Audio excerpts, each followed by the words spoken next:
Operation सिंदूर पर पाकिस्तान का सबसे बड़ा कबूलनामा हम आपको दिखाने जा रहे हैं। क्यों?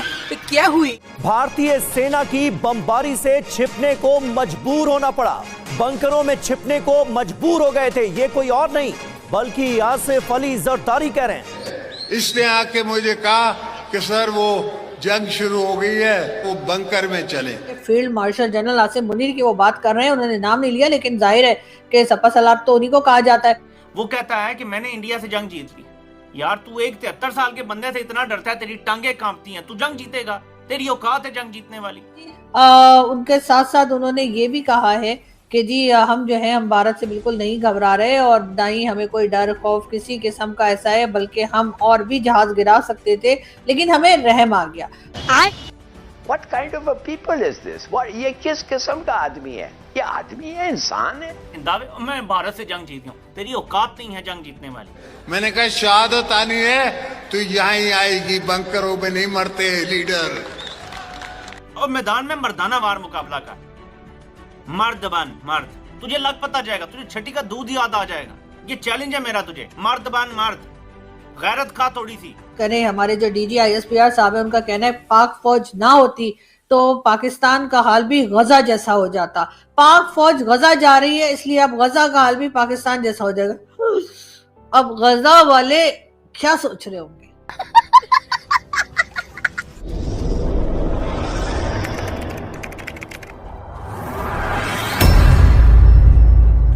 नमस्कार दोस्तों, स्वागत है आपका पाकिस्तान की बर्बादी में। जी हाँ, तो आज की बर्बादी कुछ इस तरह है कि आज एक बार फिर पाकिस्तान से एक ऐसी खबर निकलकर सामने आ रही है कि जिसे देखने के बाद आज एक बार फिर पूरा पाकिस्तान हैरान और परेशान हो रहा है। जी हाँ, तो खबर कुछ इस तरह है कि पाकिस्तान के राष्ट्रपति आसिफ अली जरदारी ने अपनी एक स्पीच के दौरान कहा कि ऑपरेशन सिंदूर के दौरान जब भारत ने हम पर अचानक हमला किया तो हमें उस वक्त बंकरों में छुपना पड़ा। जी हाँ, और उन्होंने यह भी कहा कि हमें बंकरों में छुपने के लिए हमारे फील्ड मार्शल आसिम मुनीर ने ही कहा था कि भारत ने हम पर अचानक हमला कर दिया है और हमें अब बंकरों में छुपना पड़ेगा। परंतु हमने अपने फील्ड मार्शल आसिम मुनीर की किसी भी बात पर ध्यान नहीं दिया और भारत से जमकर मुकाबला किया, जिसके नतीजे में हमने भारत के 7 फाइटर जेट मार गिराए। जी हाँ, ऐसा कहना है पाकिस्तान के राष्ट्रपति आसिफ अली जरदारी का। खैर दोस्तों, आपसे छोड़िए, हम पहले पाकिस्तानी मीडिया का रिएक्शन देखते हैं।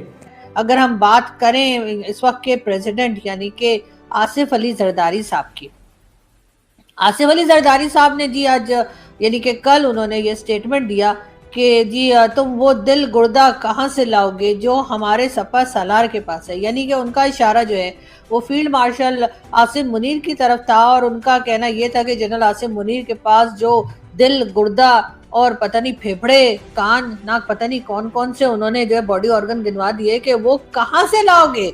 ये कहना था जी आसिफ अली जरदारी साहब का। और कह किसको रहे थे? वो कह रहे थे जी भारत को। जी हाँ, भारत के लिए उनका ये कहना था कि हम और जहाज भी गिरा सकते थे, लेकिन हमारे दिल में क्योंकि रहम बहुत है तो इसलिए हमने और जहाज नहीं गिराए।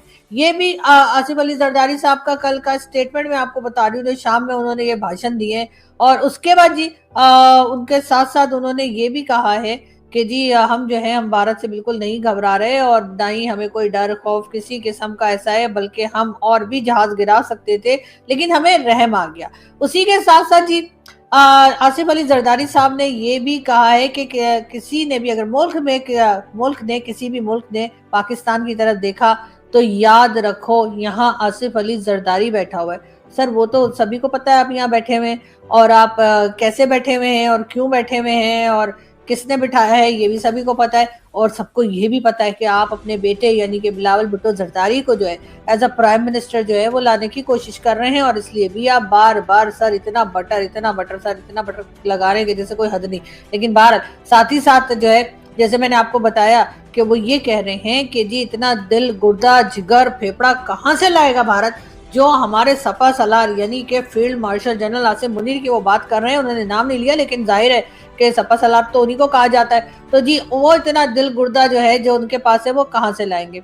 और ऐसे में जब ये फोटो वायरल होती है जिसमें कि मतलब सर जो है वो एक बुलेट प्रूफ ग्लास के पीछे बैठकर अपने ही इदारे के लोगों से बातें कर रहे हैं, तो लोग कह रहे हैं भाई ये क्या सीन है भाई, एक तरफ तो ये कह रहे हैं कि ये दिल गुर्दा फेफड़े और पता नहीं क्या कौन कौन सी चीजें जो है भारत कहाँ से लाएगा, और दूसरी तरफ जो है वो शीशे के पीछे बैठ के बात कर रहे हैं। तो सर मैं आपको साफ बता रही हूँ कि हरगिज आप